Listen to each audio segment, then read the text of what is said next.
ದೇವರೇ ಕಾಪಾಡಬೇಕು, ಲೋಕಾಯುಕ್ತದಲ್ವಾ ರಿಪೋರ್ಟು ಅಲ್ಲವೇ? ತನಿಖಾ ಸಂಸ್ಥೆ ಯಾವುದದು? ಲೋಕಾಯುಕ್ತ ಸಂಸ್ಥೆ. ರೆಕಾರ್ಡ್ಗಳೇನಿದೆ ಅವ್ರಿಷ್ಟ ಬಂದಾಗ ಬರೆಸ್ಕೊಂಡವ್ರೆ. ನೋಡಿ, ತಾರ್ಕಿಕ ಅಂತ್ಯ ಅನ್ನೋದು ಯಾವುದೋ ಒಂದೋ ಎರಡು ಕೇಸಲ್ಲಿ ತಪ್ಪು ಮಾಡದೇ ಇರೋ ಅಮಾಯಕರುಗಳು ಬಲಿಯಾಯ್ತಾರೆ. ಲೂಟಿ ಹೊಡೆಯರು ಯಾರು ಬಲಿಯಾಗಲ್ಲ. ಇದು ಪರಿಸ್ಥಿತಿಗಳು. ನನಗದು ಬಹಳ ಎಕ್ಸ್ಪೀರಿಯನ್ಸ್ ಇದೆ. ಏನಿದೆ ಅಂತಕ್ಕಂಥದ್ದು ನಾನು ಹೇಳಕ್ ಹೋದ್ರೆ ಅದೆಲ್ಲ ಒಂದು ಕಡೆ ತಪ್ಪಾಗುತ್ತೆ. ಏನು ಮಾಡೋದು?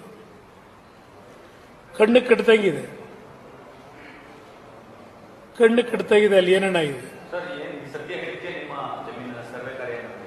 ಅಯ್ಯೋ, ಇದು 40 ವರ್ಷದಿಂದ ನಡೀತಾ ಇದೆಯಲ್ಲ ಬ್ರದರ್, ಇವತ್ತು ನಡೀತಾ ಇರೋದಲ್ಲ. ಎಲ್ಲಾದರೂ ಕೇಳಿದ್ದೀರಾ?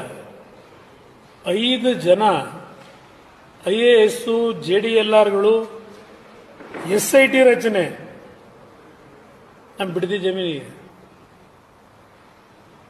40 ವರ್ಷದಿಂದ ನಾನೆಲ್ಲ ಮೈಸೂರಿನ ಸಿನಿಮಾ ಹಂಚಿಕೆದಾರನಾದಾಗ ಕೊಂಡ್ಕೊಂಡ ಜಮೀನು. ಯಾವ ತರ ನಡೆಸ್ತಾ ಇದ್ದಾರೆ?